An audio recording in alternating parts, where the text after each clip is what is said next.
In a previous lesson about Mashiach, we discussed at length why there's a need for a human Mashiach. Why can't the Messianic age just come into being by itself through evolution? And we explained that, in truth, all major events in history, Jewish history in particular, happened through a charismatic, influential, inspiring leader. Moses was the leader who ushered in the period of Sinai. Joshua was the one who led them into the land of Israel. And throughout Jewish history, it was great Jewish leaders, righteous leaders, who ushered in a new period, a new era. And the same will be true about Mashiach. But how does Mashiach accomplish all of this? Mashiach is not just a powerful leader who has an army at his disposal and can coerce people to do things. It's not really how he affects people. He affects people spiritually. He reveals the inner core of our soul. He ignites the spark that we all have within us. And he introduces us to ourselves. It's really quite the opposite of a dictator who uses force to get people to do his bidding, to follow his dictates. That's why he's called a dictator. But the way Mashiach will do things, although Mashiach presumably will have power and he could exercise that power if he so wills, but he won't have to exercise power because he'll introduce us to our true inner soul, which is consistent with everything Mashiach stands for. Mashiach stands for bringing the world to a state where God will be the supreme, recognized monarch of the whole world. Everyone will be aware of that godly presence, and as a result, everyone will want to do the right thing. Everyone will be drawn to the teachings of Mashiach, who will teach us how to get closer and closer to God. So, in truth, Mashiach is an indispensable part of the Messianic age.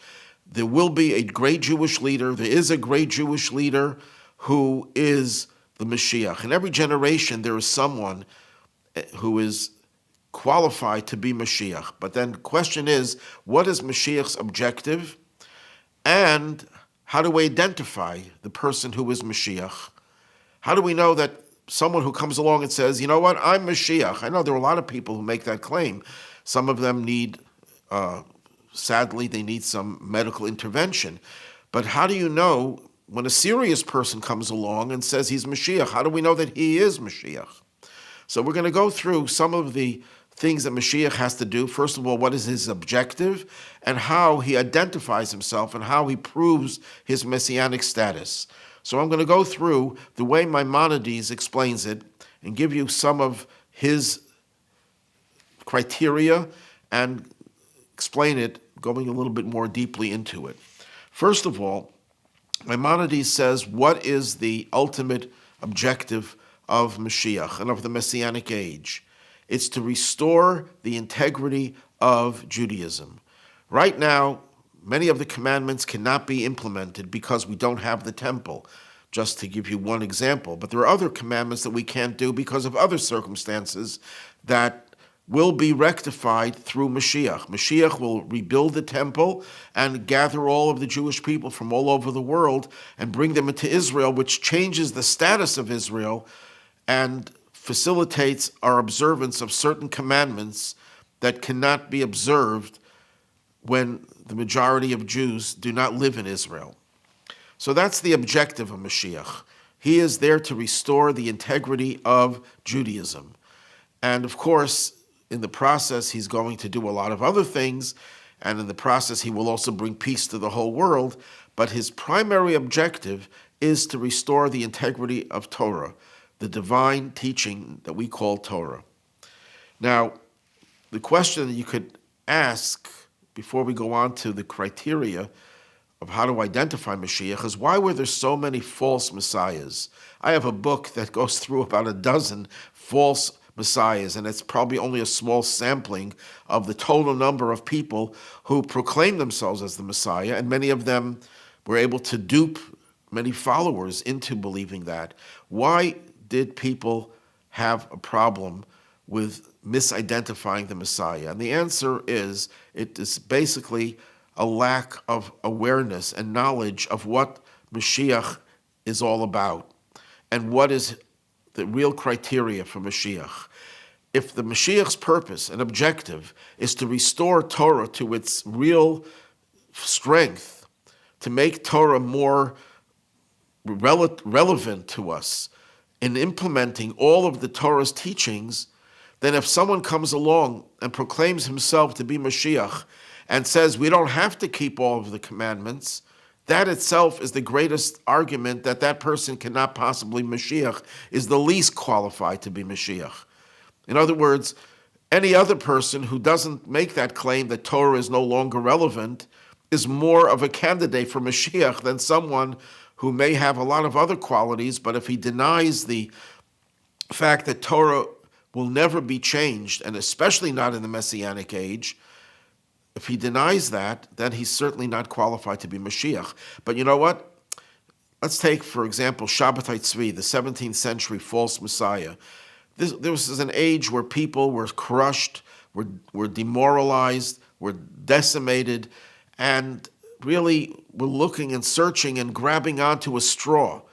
And since they didn't even know too much about Shabbatai Tzvi, they just knew he was a charismatic person. They knew he was known as a scholar, he was a Kabbalist, and he was charismatic.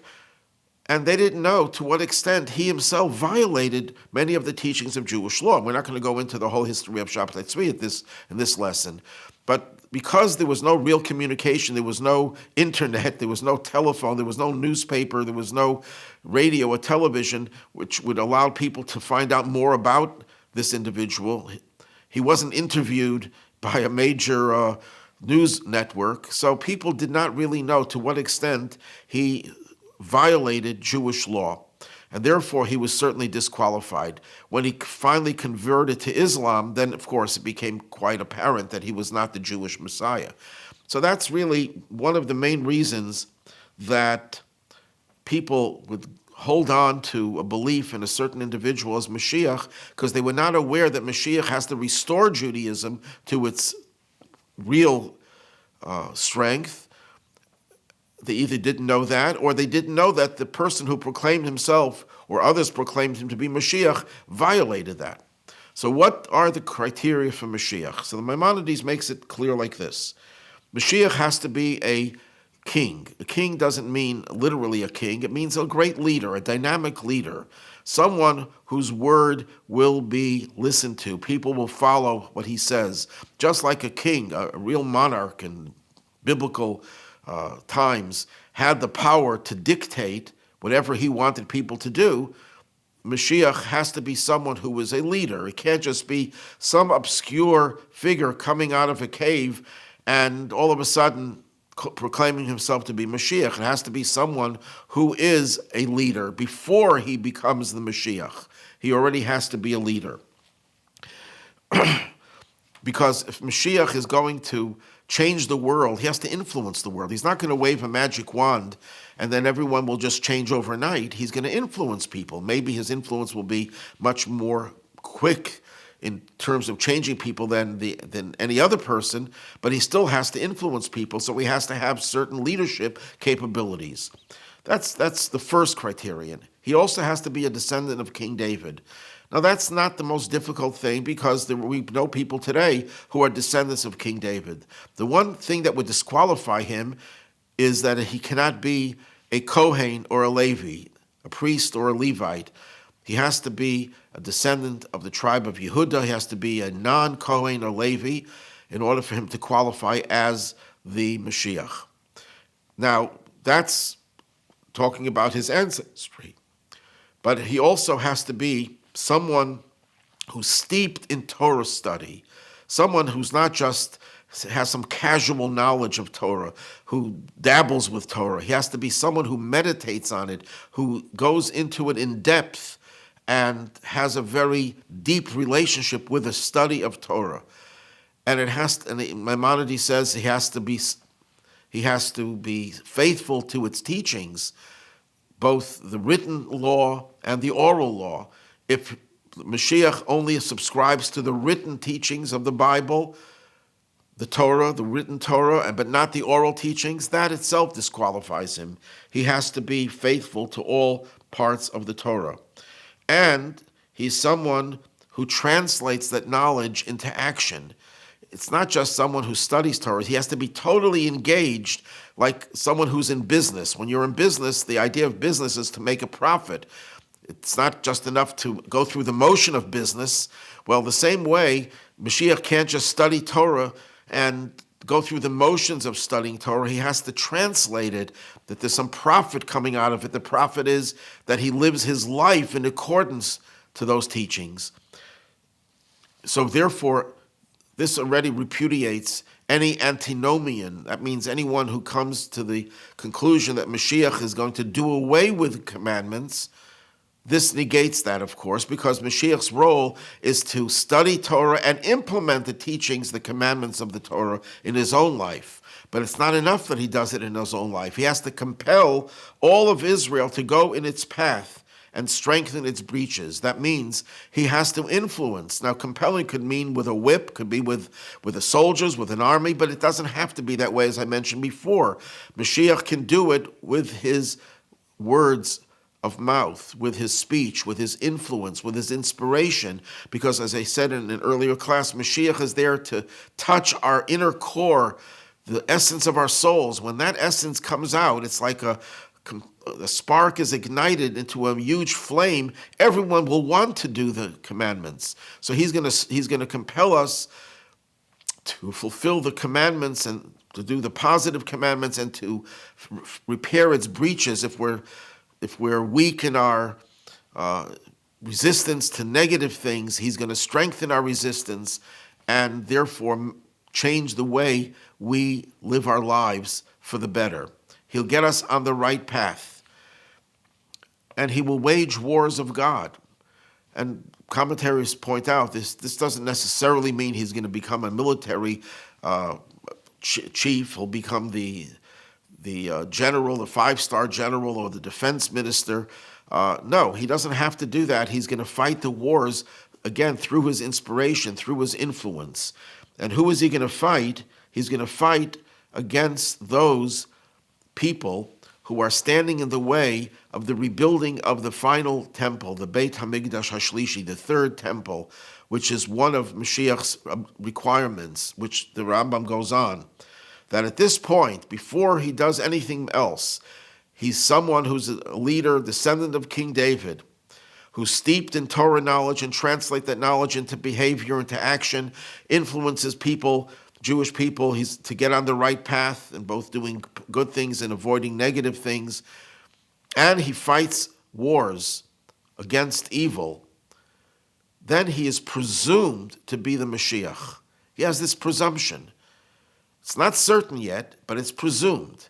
Now, after it's presumed, if he rebuilds the temple in its proper place, that means on the Temple Mount, but he knows the exact dimensions, where to build it, and he gathers all the Jews from all the rest of the world, then we're dealing with Mashiach Vadai, certain Mashiach. That is already the beginning of the final redemption, because he has fulfilled the requirements, the basic requirements of Mashiach, to rebuild the temple and gather all the Jews, because that would restore all of Jewish practice to its original state, and therefore he could say, mission accomplished. And after that, he deals with the rest of the world and brings the whole world to the belief in one God and unites all of humanity into one mass of people who are aware of this one God. Now, it doesn't mean that everyone is going to become Jewish. Maimonides does not make that claim, neither do most other authorities on this subject. Everyone will be who they are, and they will just be the ideal of who they are, not just some compromised version of who they are. At this point, when everyone knows their spiritual potential, when everyone is aware of the one God, that's going to bring about an age of peace and harmony, and the whole world will be transformed. It'll still be a physical world, Maimonides writes, The world is not going to change that all of a sudden we could wave a magic wand and fly from one end of the world to the other. Nature will be the same as it is today, but it'll be a world in which the Jewish people will no longer be subservient to others, and the whole world will live in peace and harmony with one another. So that gives us a little bit of an understanding of what Mashiach's objective is and how we identify the person as Mashiach. In every generation, I mentioned before, there is someone who is qualified to be Mashiach, and that person, when the time comes, will accomplish all of these things. He'll get the signal from God. It's time to build the Holy Temple. Until he gets that signal, we don't go ahead on our own to build that temple. We wait for that signal, and we hope it'll come very soon. It'll be imminent, and the whole world will unite together as one in serving one God.